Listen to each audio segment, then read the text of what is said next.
Ang nalalapit na laban sa pagitan ni Mike Tyson at Jake Paul ay inaasahang magiging kontrobersyal at kapanapanabik.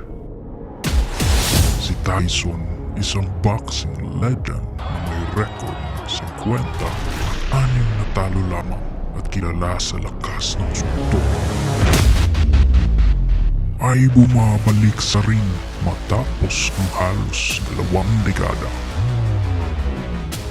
Samantala si Jake Paul ay isang mas batang YouTuber turned boxer na may record na 10 panalo at 1 talo lamang. Mas mabilis, mas bata. Seconds left and yes, and much more aggressive Silva. This is what you Karanasan sa modernong boxing events. Ito ay magbibigay ng kakaibang dinamika sa mundo ng boxing.